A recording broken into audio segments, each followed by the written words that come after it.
The slap echoed through the mansion. Amaka staggered back, her eyes wide with shock. She had never seen the side of Chike before. "You dare lay your hands on me?" she asked, her voice shaking. Chike's chest rose and fell rapidly. "I don't even know who you are anymore. You disgust me." Tears welled in Amaka's eyes, but beneath the pain was something darker: confusion. How did this get this bad so fast?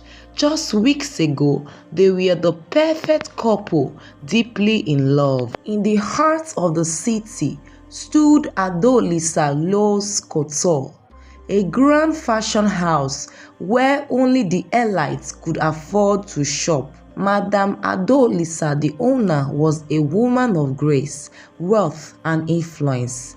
With her flowing silk gowns, flawless makeup, and a voice as soothing as a lullaby, she was adored by many. Her shop bustled with activity. Dozens of tailors, designers, and apprentices worked tirelessly under her command, creating dresses so stunning they seemed almost magical. Women dreamed of wearing her designs.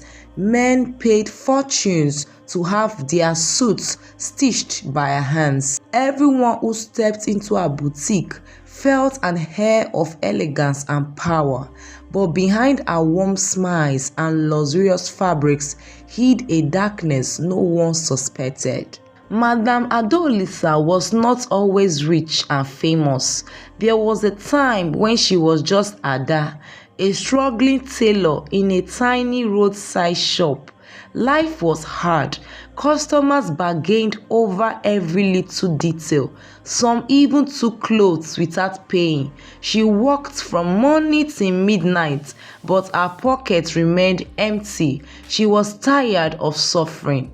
One evening, after another frustrating day, she sat outside her shop, staring at the sky, lost in thought.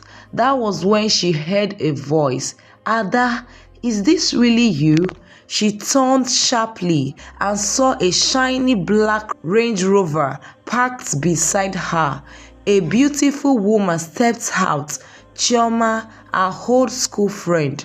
Ada was shocked. Back in secondary school, Chioma was no different from her. They were both from poor backgrounds, struggling to survive. But now, Chioma looked like a queen, flawless skin, designer clothes, gold jewelry, and confidence that screamed power. "Chioma, look at you. You are glowing," Ada exclaimed. Chioma laughed. "And look at you, still sewing under this hot sun." Ada's smile faded. Chioma noticed and touched her shoulder. "Ada, don't tell me you are still struggling." Ada sighed. "My sister, things are tough. Customers don't pay well. Sometimes I don't even have enough to eat." Chioma shook her head. "This is not the life you deserve. Do you want to remain poor forever?" Tears welled in Ada's eyes. "What can I do? I have tried everything." Chioma leaned closer. "I can help you, but you must trust me." Ada hesitated. She had heard stories of people who became rich overnight and disappeared mysteriously, but the hunger in her stomach and the pain of struggling for years made her push those thoughts aside. "I trust you," she said.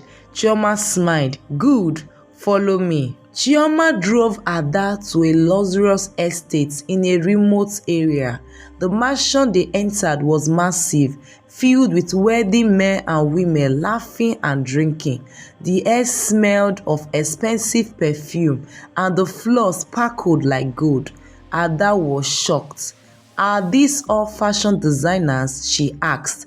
Chioma laughed. "They are successful people from different businesses, but they all have one thing in common: they made the right choice." Ada was confused. but didn't ask questions. Chioma led her into a secret underground hall. The air was cold and the room was dimly lit with candles. Men and women in dark red robes sat in a circle, chanting softly. At the center of the room was a large golden sewing machine. A tall man with piercing eyes stepped forward. "Welcome, Adolisa, you have been chosen." Ada's heart pounded. How did they know her full name? Chioma squeezed her hand. "Relax. You are about to become the most powerful fashion designer in the country." The man continued, "If you want wealth, fame, and success, you must agree to our terms. Are you ready?" Ada swallowed hard. "What are the terms?" The man smiled. "Simple. Every cloth you sew will carry a special gift. It will spread conflict, jealousy, and destruction in relationships. The more marriages you destroy, the richer you become." Ada blood ran cold. "But that's evil," she whispered.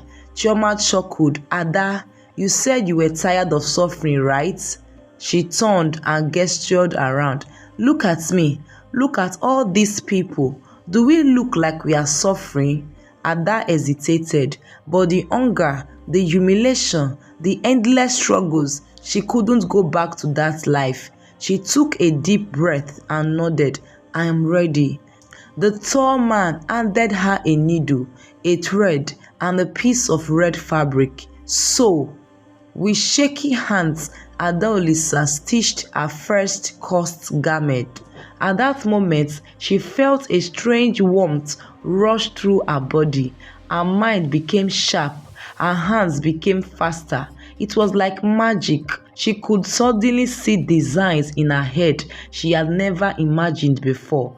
The man clapped. "You are now one of us." Chioma hugged her. "Congratulations, Adolisa. Your suffering is over." Adolisa smiled. For the first time in her life, she felt powerful. The next morning, Adolisa woke up to a miracle.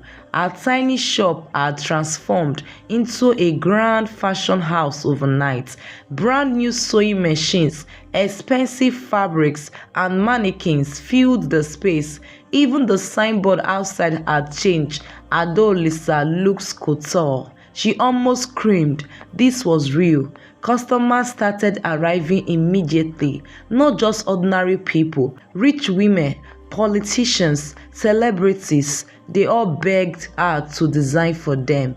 And as they walked out wearing her clothes, their happy marriages began to fall apart. She watched, satisfied, as husbands turned against their wives, as wives became hostile to their husband. With each broken home, her wealth increased. Soon, she moved into a mansion. She drove the latest cars. People called her the queen of fashion. She had everything, but nobody knew the price she paid, and nobody suspected the evil woven into every fabric she touched. The destruction was only just beginning. And there was a staff working for Madame Adolisa boutique.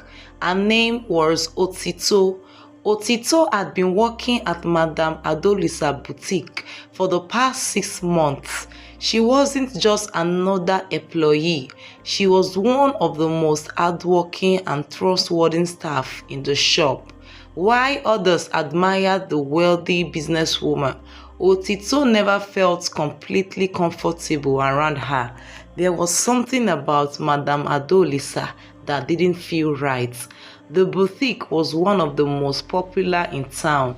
Rich women from all over came to buy Madame Adolisa elegant designs. People whispered about how her clothes brought confidence, wealth, and power to those who wore them. But Otito never believed in all those stories. To her, it was just a job, folding clothes, attending to customers, and making sure the shop ran smoothly. Until that night, Otito sighed in frustration as she searched through her bag. It was late and she was eager to get home after a long, exhausting day. Her fingers searched blindly, wallet, phone, lip gloss, but no keys. Her heart sank as she suddenly remembered the key holder. Earlier that day, she had used it to pop open a bottle of soda at Madame Adolisa boutique and must have left it on the counter. Oh no, not now, she grumbled. The thought of going back irritated her, but what choice does she have? She couldn't sleep outside. Pulling her scarf tighter around her shoulders, she turned on her heel and hurried back towards the boutique. The streets were quieter now, with only a few late-night traders closing up their stores. A cool breeze brushed against her skin, making her shiver. As she approached the boutique, she noticed something strange. The door was slightly open, and the lights inside flickered eerily. Something felt off. She hesitated at the doorway, peering inside. That was when she saw her, Madame Adolisa. The elegant, ever-smiling designer was crushed with a row of newly sewn dresses. But what she was doing sent a chill racing down Otito's spine. She was peeing inside a small clay pot. Otito's hand flew to her mouth. She watched in horror as Madame Adolisa dipped her fingers into the pot, whispered something, and smeared the liquid onto the fabric. The dresses she made for women, the one everyone adored, were being defied right before her eyes. Otito's hands trembled as she slowly reached for her phone. If she told anyone, they would never believe her, but if she had proof, they would. She held her breath and tapped the camera. Click! The lights went off. In a split second, Otito expected to see Madame Adolisa, the glamorous fashion designer, but what appeared on her screen was not human. The image on her phone showed something dark and monstrous, its eyes hollow, its grin wicked and unnatural. A demonic presence loomed over the dresses, twisting and writhing in the dim light. Otito's stomach turned, her knees went weak. And then Madame Adolisa looked up, their eyes locked. For a moment, neither of them moved. Then Adolisa bolted. Panic surged through Otito's veins. She turned and ran. "Get her!" Madame Adolisa's voice screeched from behind. Otito heard footsteps pounding after her, men shouting and searching. Fear fueled her legs as she weaved through the dark streets, her heart hammering. There was only one place she could go, the church. She sprinted towards the heavy wooden doors, flinging them open as she stumbled inside, gasping for breath. The pastor turned in surprise. "Otito, what happened?" She could barely speak. "Pastor, I saw something. I saw her." His face grew serious. He already knew who she meant. He led her to the altar, placed a firm hand on her shoulder and began to pray. "Stay here, my daughter. The Lord will reveal what must be done." Outside, the night grew darker and Madame Adolisa was still looking for her. The night after the intense prayers, Otito slept in the church as instructed by Pastor Emmanuel. The air felt thick with tension, but a divine peace surrounded her. Meanwhile, Pastor Emmanuel and his prayer team stayed awake, interceding through the night. Something big was about to happen. By dawn, they had already alerted the police. They knew this confrontation would not be ordinary. By 10 a.m., a large crowd had gathered outside Madame Adolisa's famous boutique. The shop was filled with high-profile customers, senators, governors, wealthy business moguls, and their wives, all waiting to pick up their custom-made outfits. The moment Pastor Emmanuel, his wife, the prayer team, Otito, and the police entered the store, Madame Adolisa's confident smile faltered. She knew, but she quickly masked her fear with an arrogant laugh. Pastor Emmanuel, she said sweetly, adjusting her gold necklace. What brings the church to my business? Or are you here to bless my store? Some of the senators chuckled, shaking hands with each other. Pastor, you should be thanking this woman. She is the reason half the rich men in this town look good. Pastor Emmanuel didn't smile. He stepped forward. We are here because God has decided that today is your last day of deception. Murmurs filled the boutique. Madame Adolisa laughed again, this time louder. Deception? What nonsense are you talking about? Otito stepped forward, her voice firm. I saw what you did last night, madam. I saw how you smelled something on those clothes. I saw you. Shut up! Madame Adolisa snapped, her eyes flashing with something dangerous. Gasps echoed through the store. The elegant, ever-poised Madame Adolisa had just lost control. You put charms in the clothes, didn't you? Pastor Emmanuel's wife demanded. That's why every home that wears your designs falls into chaos. That's why marriages are breaking apart. The senators and governors began to shift uncomfortably. Some of their wives clutched their chests in realization. My God, one woman whispered, I started fighting my husband the moment I wore a dress to his birthday party. My family has never known peace since I bought clothes from here, another man muttered. The police officers glanced at each other, sensing the tension. Madame Adolisa's face darkened. She stepped back, her fingers twitching as if reaching for something unseen. Pastor Emmanuel noticed and raised his Bible. Don't even try it, he commanded. This time the power of God is against you. Suddenly, a powerful wind swept through the store. The designer's clothes on the racks began to shake. A strong stench filled the air, something rotty, something unholy. Then, right before everyone's eyes, the expensive clothes began to change.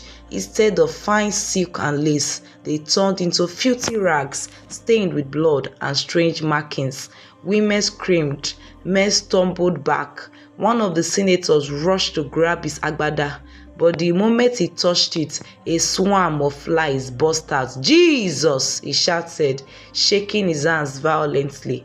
Madame Adolisa let out an inhuman screech, grabbing her head as if something was attacking her mind. Stop it! Stop it! She screamed, falling to her knees. The police officer stared in shock. What kind of evil was this?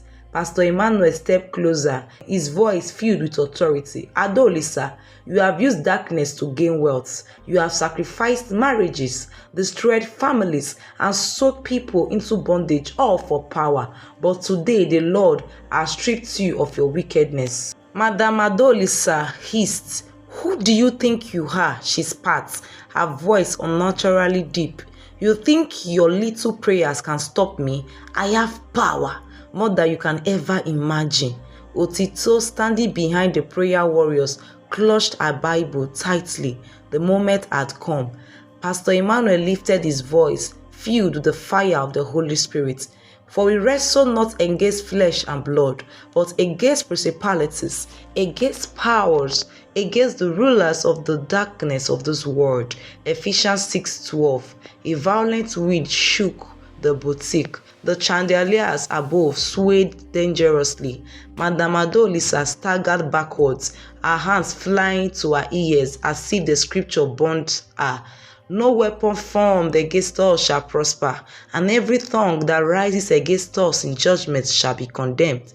Pastor Emmanuel said relentless. Senators, governors, and customers ran outside in fear, covering their faces. Madame Adolisa tried to move, but her feet were planted to the ground. Her golden jewelry rusted. Her designer dress turned to rags. Her beautiful skin aged within seconds.